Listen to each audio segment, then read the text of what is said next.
morning. Thank you. Thank you. Good morning, everybody. And I appreciate everybody gathering up this morning. I first want to begin with my congratulations for Governor-elect Spanberger. And she is stepping into what I believe is an incredibly important role, and that is to serve 8.8 million Virginians, an honor that this time 4 years ago I had the great privilege of doing myself. I'd also like to thank everyone who ran. In order to run for office in America today, you put your life on hold and you expose yourself to great scrutiny and challenges, and it takes courage. And so I do want to thank everyone who ran for office. I also want to thank our election teams. Once again, Virginians stood up. We ran elections. We ran them accurately and transparently. And our election teams worked around the clock for 45 days of early voting plus the election day. And so thank you to the tremendous professionalism. This is a great country. Greatest thing about the United States of America is it is a constitutional republic. And as a constitutional republic, the people elect their leaders. People run for office, and the people elect their leaders. 4 years ago, I had the great privilege of being elected. It's one of the great honors that anyone can possibly be bestowed with, being elected by their citizens in order to serve them. And I know that Governor-elect Spanberger feels the exact same way today. A great honor to be elected. In Virginia, the truth is, governors serve one term. It's been that way for centuries.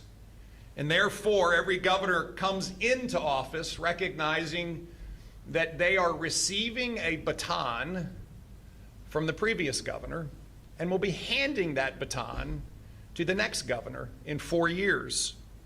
And that is exactly what is happening over the course of the next 10 or so weeks. Over the course of the next roughly 10 weeks, Governor-elect Spanberger will build her team. She will run her transition, and we will support her in that process so that she and her team can hit the ground running.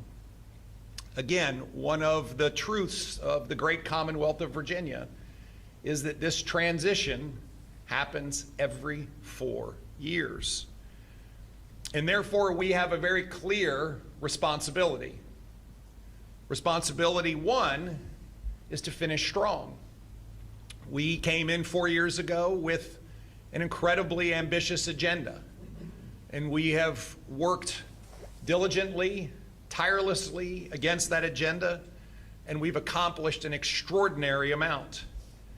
And I do believe that we will hand that baton to the governor-elect, and she will step into a Virginia that is stronger than it's ever been. A Virginia that is seeing record job growth, record investment, and record opportunity. A safer Virginia. A Virginia today that recognizes that excellence in education translates into students being prepared for that great opportunity that record jobs and record business growth represent. We have a Virginia that today has safeguarded God's great gifts to the Commonwealth. And I'm incredibly proud of the work that we have done in order to safeguard those great gifts to the Commonwealth. And we have worked together in order to meet extraordinary moments, transforming behavioral health, working together to create cell phone-free education. Of course, stepping up over the course of the last week to provide the equivalent of SNAP benefits to Virginians in need to make sure that those who need assistance get that assistance. But this is what Virginians do, and that is the responsibility of a governor to prepare Virginia for the next governor and to hand that governor a Commonwealth that is stronger than when, in my case, he came in. And as I said, I believe we are going to present to Governor-elect Spanberger a Virginia that is stronger than it has ever been. And so with that, again, I congratulate her on her victory last night. We are committed to work with their transition team to make sure they are prepared and ready to go on day one. And most importantly, we are committed to running through the tape and making sure that Virginia is exactly what we know she is, the best place in America to live and work and raise a family. And so with that, again, I want to thank all of the candidates that ran. I particularly want to thank Winsome and John and Jason for their dedication during the campaign season. And I want to thank Winsome and Jason for their partnership during this incredible 3-year and 10-month journey with 2 more to go in order to finish strong. They have been extraordinary partners, extraordinary public servants, and their character is beyond reproach. And finally, I ask for God's blessings on the Commonwealth. I ask for God's blessings on the incoming administration, and I most importantly ask for God's blessings on all Virginians. And so with that, thank you for coming, and I am happy to take a few questions. Thank you.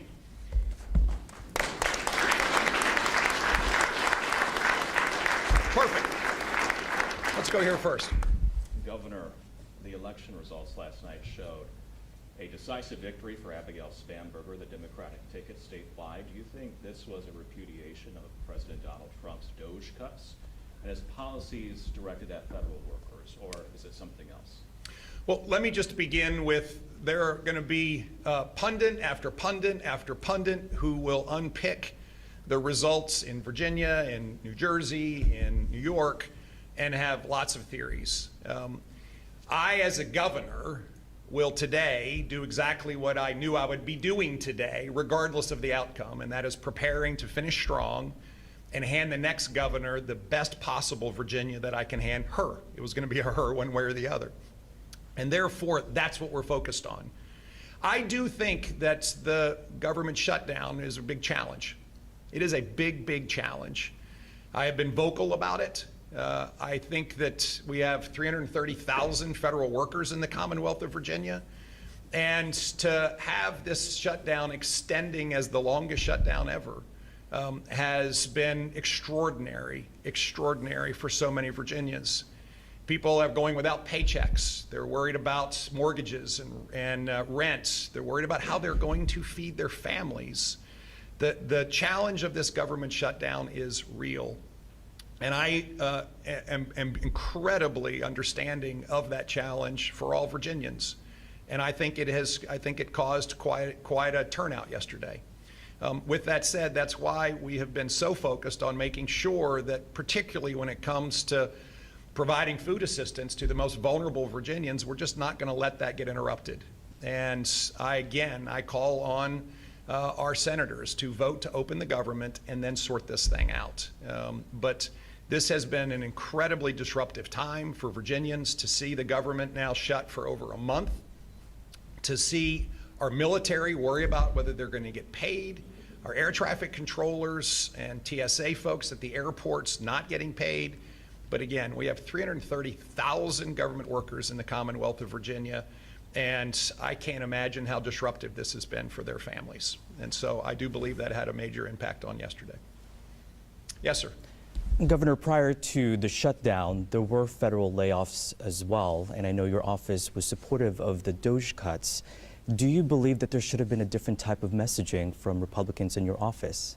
Yeah, so again, there will be pundits who opine on this, but I can only repeat my general belief, which is first and foremost, I am very, very understanding of the pain that being laid off means. I've said many times, my father got laid off twice when I was growing up. Our job is to create jobs in Virginia, to make sure that people have pathways to extraordinary lives. And that's what we've done. We have 277,000 more people working today than when we started. There's hundreds of thousands of open and available jobs. There's $143 billion of commitments from companies to expand in the Commonwealth. That's as much as the last 5 administrations combined. That underpins another 85,000 jobs and 40,000 construction jobs. At the end of the day, that's what we have to focus on. And the disruption that I know that so many families have felt, we have tried to meet with opportunity to find new pathways and new careers, and to help them in that transition, where we have had training support. We continue to have training support. We continue to have access to all of our unemployment benefits. And I once again believe that the future in Virginia is underpinned by our economic and business growth.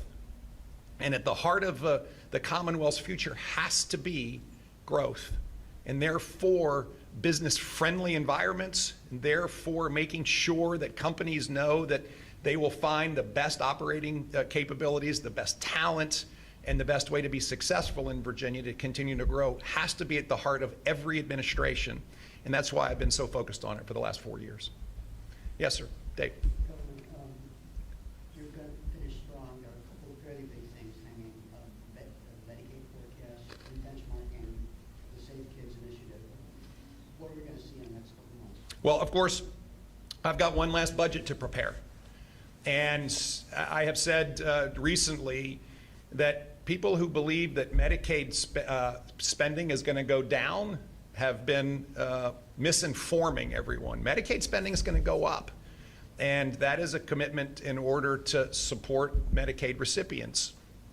How much it goes up, we're still working on. You may have seen in the recent report that I believe that the overall rebenchmarking is inappropriately affected by the poor performance, operating performance of one of the managed care organizations, which has skewed the overall Medicaid reforecasting. We're going back and assessing that to make sure that we're not allowing one poor performer to drive up costs unnecessarily across the whole system. Second of all, there is a fair amount of waste and abuse that I'm really worried about, and fraud. And so we're digging into that so that we can come back with what will be, $1 billion plus a year, I believe, in incremental Medicaid support, but I want to make sure it's the right number. I've said over and over again that Medicaid is not going to be reduced. It's going to be increased in Virginia, and the big question right now is what's the appropriate amount. That's what we're working through. Yeah, again, with Safe Kids and K through 12 education. These are our big areas of making sure we get it right.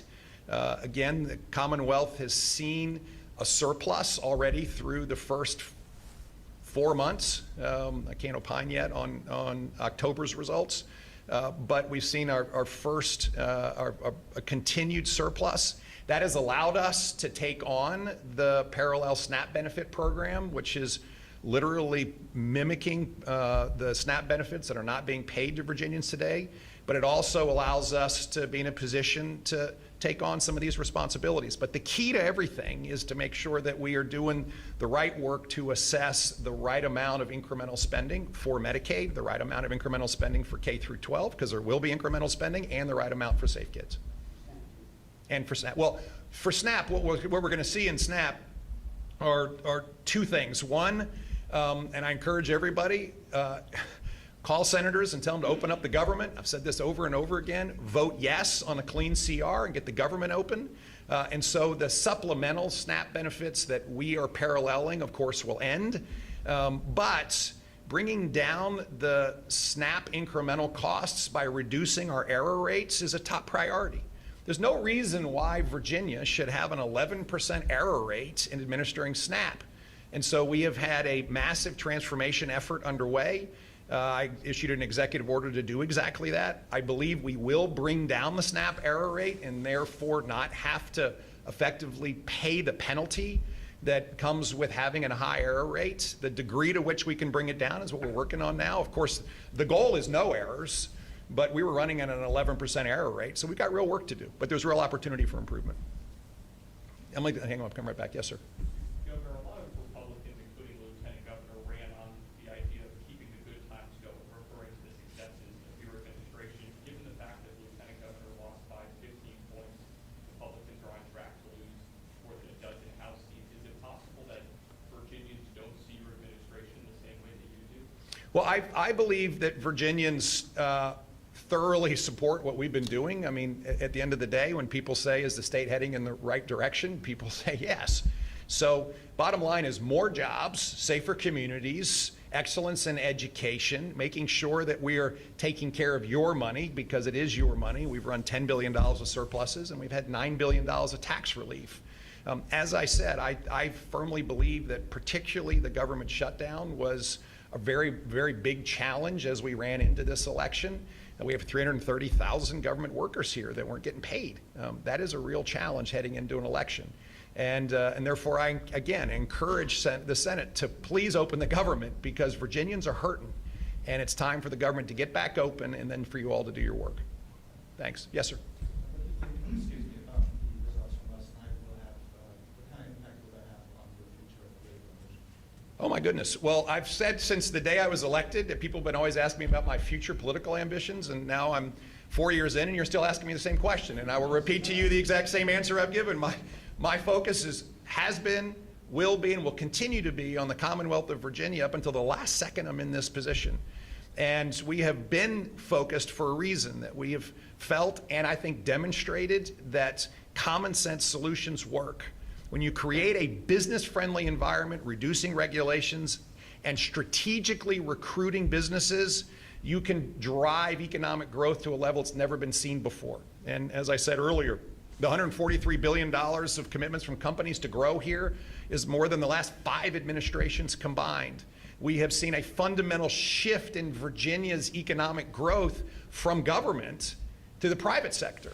And it's been not just headquarters, it's manufacturing and logistics and R&D all over the Commonwealth. And it has stretched from Virginia Beach to Lee County and from Danville to Loudoun. That is huge. And the future of the Commonwealth will continue to be to make sure that we have the most business-friendly environment in order to attract jobs. I'll remind everybody, 70% of our budget, 70% of our budget every year is driven by individual taxes. Driven by individual taxes. And therefore, to have a strong revenue base, you have to have a lot of Virginians working. And therefore, when we have a lot of Virginians working, we run surplus after surplus. That requires jobs. And if I have one great piece of advice for anyone who is serving in governor, whether it's Governor-elect Spanberger or 10 governors from now, it's we must continue to drive economic prosperity through job creation. And that is at the heart of everything. It's the heart of everything. We have a Virginia where people get to choose what businesses come, which ones don't, whether people want to live here or they don't. And those are really clear measures. And when we're able to attract a lot of business because we are a right to work state, we have extraordinary talent, we've invested in making sites ready, and on top of that, we are able to once again work from administration to administration and maintain that foundational principle of being business friendly, Virginians thrive. And that's the heart to everything. That allows us then to have record investments in K through 12 education like we've done, where we have literally increased per pupil spending since before the administration today by 50%. It allows us to have record investment in law enforcement, record investment in taking care of God's gifts to the Commonwealth, and also $9 billion of tax relief. This is a really, really straightforward, common sense formula that works. And I, again, feel strongly that this is a template for moving forward, whoever the governor is, in order to make sure that Virginia continues to have this vibrant opportunity system that provides jobs, jobs, and more jobs. Perfect. Time for one more. Yep. Yes, ma'am. Senator, thank you. So AG-elect Jay Jones, he overperformed expectations last night. Do you see that as the people voting for him endorsing, or at least showing a tolerance for the kind of content in the text messages he sent 3 years ago? Yeah, I have to say I am incredibly concerned about the Attorney General-elect's ability to do the job based on the text that he sent. They were abhorrent, and I think that they once again reiterate that you can't come into this job if you are espousing death on a political enemy, the death of children, and the death of law enforcement. I believe, just as I've always believed, that that disqualifies him for the job. The next administration is going to have to figure out how to deal with that, because they have law enforcement that they're going to need to make sure feel good about doing the job. They're going to have to make sure that parents with children feel safe, and that's going to be a challenge going forward. My position has not changed, that there is absolutely no excuse for what he wrote, none. And we live in a society today that I think has lost its way, at least some folks have, on their willingness to almost accept violence and political violence as a solution. So we had, during this campaign season, candidates and sitting elected officials receive death threats. And I have no patience for this. We investigate them thoroughly, and we make arrests, and we prosecute, because there is no room for anybody to espouse or try to minimize the fact that violence in any kind like this, and political violence against candidates or elected leaders, is an anathema, and we have to fight it with everything we have. Thank you. Yeah, Dave, come back to you. Last one. Last one for Dave.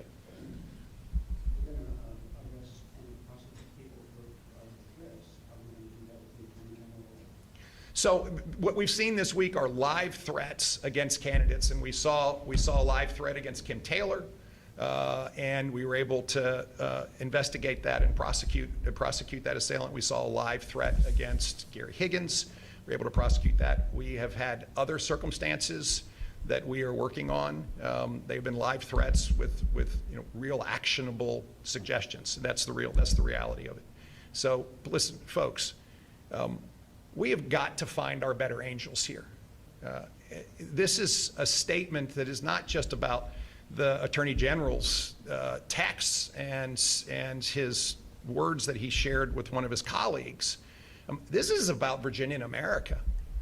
We have got to stand strong against this concept that because you disagree vehemently with someone, that threatening to kill them or do violence to them, or worse, actually taking action against someone, is anything other than abhorrent and needs to be dealt with swiftly.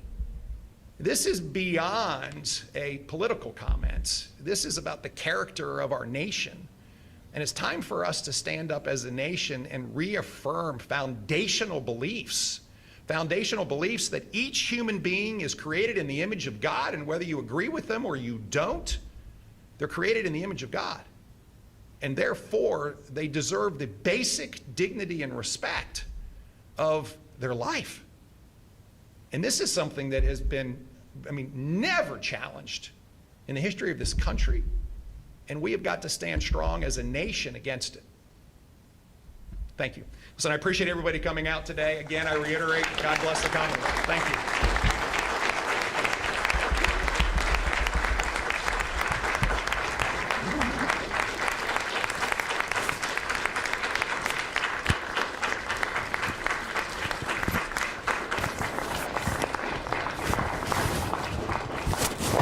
Are we going to the